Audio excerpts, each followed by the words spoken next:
أعوذ بالله من الشيطان الرجيم. بسم الله الرحمن الرحيم. يا أيها المزمل قم الليل إلا قليلا نصفه أو انقص منه قليلا أو زد عليه ورتل القرآن ترتيلا.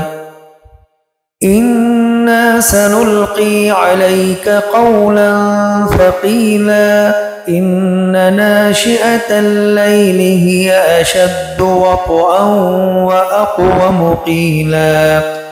إن لك في النهار سبحا طويلا واذكر اسم ربك وتبتل إليه تبتيلا. رب المشرق والمغرب لا إله إلا هو فاتخذه وكيلا. واصبر على ما يقولون واهجرهم هجرا جميلا. وذرني والمكذبين أولي النعمة ومهلهم قليلا. إن لدينا أنكالا وجحيما وطعاما ذا غصة وعذابا أليما. يوم ترجف الأرض والجبال وكانت الجبال كثيبا مهيلا. إنا أرسلنا إليكم رسولا شاهدا عليكم كما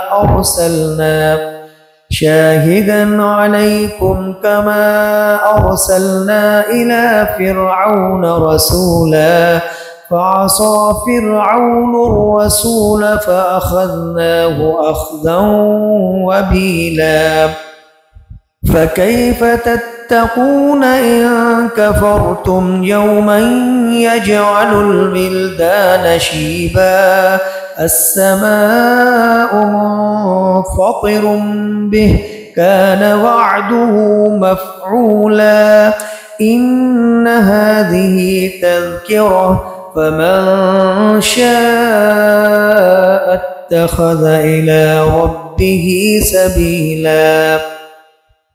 إن ربك يعلم أنك تقوم أدنى من ثلثي الليل ونصفه وثلثه وطائفة من الذين معك والله يقدر الليل والنهار. علم أن لن تحصوه فتاب عليكم فاقرؤوا ما تيسر من القرآن.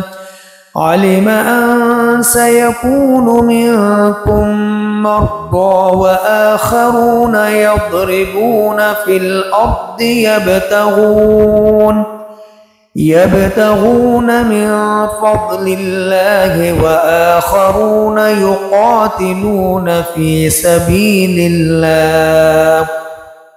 فاقرؤوا ما تيسر منه وأقيموا الصلاة وآتوا الزكاة وأقرضوا الله قرضا حسنا.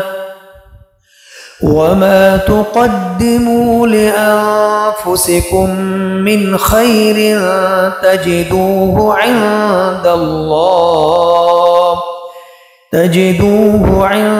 الله هو خيرا وأعظم أجرا. واستغفروا الله إن الله غفور رحيم. लर्न कुरान विद कारी अब्दुल जब्बार। दिलकश तिलावत और तजवीद के उसूलों के साथ कुरान मजीद को सीखने के लिए कारी अब्दुल जब्बार के ऑफिशियल यूट्यूब चैनल को सब्सक्राइब करें।